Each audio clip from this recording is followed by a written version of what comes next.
Thomas and Friends Story Time. Thomas and Friends Story Time. Thomas and Friends Story Time. James the Super Engine. A podcast story for kids, starring James the Funny Engine. Based on the Railway series by the Reverend W. Awdry. Created by Britt Allcroft. Read by Mark Morahan and friends. This story is about James, the number 5 red engine. James is very proud of his splendid red paint, and he has a whistle that sounds like this. So let's begin our story. James the Super Engine. It was a bright autumn afternoon on the island of Sodor. James puffed into Knapford Station. He stopped beside a group of children waiting on the platform. The children were clapping and cheering. Awesome! Oh, that's so cool. James thought the children were cheering for him. Why, thank you. No, it's too much, really. Keep it down. I wouldn't want the other engines getting jealous. Rebecca was waiting at the other platform. She could see that the children were looking at a comic book. On the cover was a picture of a masked comic book hero. They're not cheering for you, James. They're cheering at their new comic book. One of the children held up the picture for James to see. It's the Red Shadow. He can fly at supersonic speed, has superhuman strength, and wears a red super cape. Oh, does he now? The children were keen to tell James all about the Red Shadow. Nobody knows who he is. In fact, anyone in the station could be a hero in disguise right now. I wonder if I have superpowers too. As James left the station, Rebecca called after him. Who knows, James? Maybe you do. On his way to Marron Station, James imagined himself as a masked super engine, rescuing other engines who needed help. Just think. Me, the world's first super engine. But then there was trouble. Up ahead, Rocky the crane was lifting some big barrels of oil across the tracks when the barrels swung around and some gloopy black oil spilled out. Oh! As James passed by, the oil splashed right across his face. Rocky quickly put the barrels down before any more oil spilt. Oh dear. Sorry about that. James stopped beside Rocky. His face and his shiny red paintwork were splattered with sticky black oil. Sorry? Just look at my paintwork. It's a mess. Now I'll have to go to the washdown and get cleaned up. James hurried away to the washdown. As James was crossing the Fenland Bridge, he caught sight of his reflection in the water. Oh, just look at me. Then James noticed something. The oily splodge across his eyes made him look like he was wearing the black mask of a comic book hero. Oh, just look at me. I look like the Rail Rocket. That's it. Maybe I am a super engine after all. I need to patrol the railway. Never fear, Rail Rocket is here!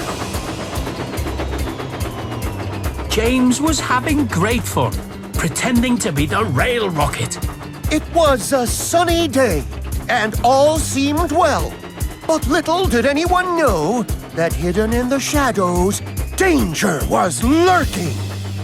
Thankfully, Rail Rocket was on hand, ready for anyone in need of... Ow! What was that? Did my super hearing just detect a cry for...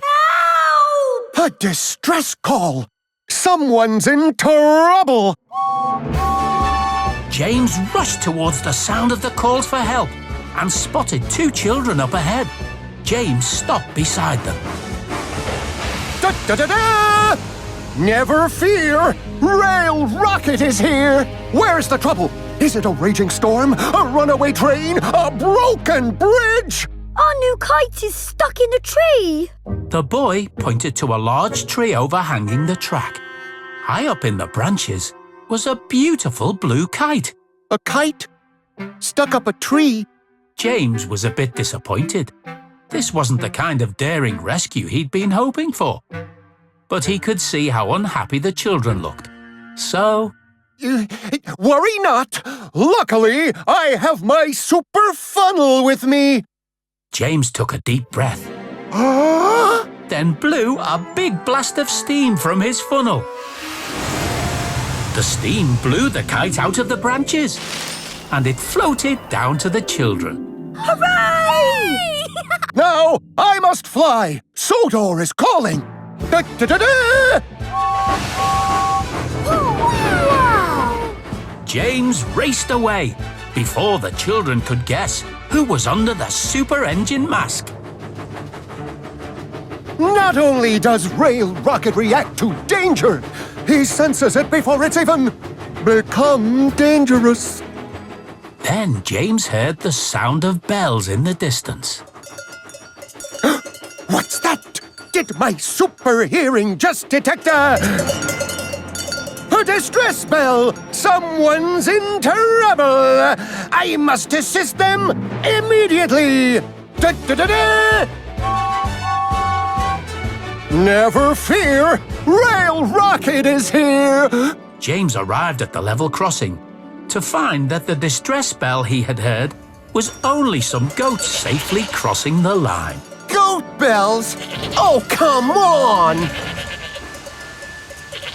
So much for Sodor calling. There's never a disaster when you need one. I've had it with being a super engine. I'm going to get cleaned up and return to my old normal life. James continued on towards the washdown. He was feeling a bit sad that the rail rocket still hadn't rescued any engines in danger. Meanwhile, at the coal hopper, Rebecca was waiting to fill up with coal when she heard shouting. Help! Runaway coal cars! I can't stop! It was Percy. He'd lost control of some heavy coal cars, and they were pushing him along the track. Percy! Then Percy and his coal cars came off the tracks. Percy came to a stop, but one of the cars slammed into the legs of the coal hopper. It looked like the coal hopper might collapse right on top of Rebecca, but Rebecca couldn't get out of the way. Her track was blocked by overturned coal cars. Oh no! Meanwhile, James had arrived at the washdown. What's the point of being a super engine if they don't even need my... Help! Wait, did I just hear a cry for... Help! That sounds like Rebecca. She's in trouble.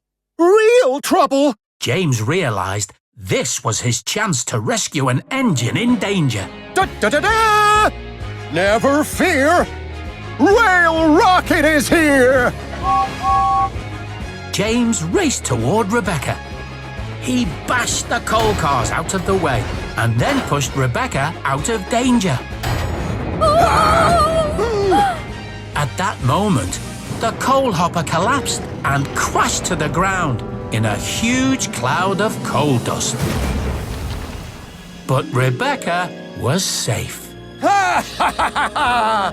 Rail Rocket is here to protect you. And now, if you'll excuse me, I must fly. Sodor is calling!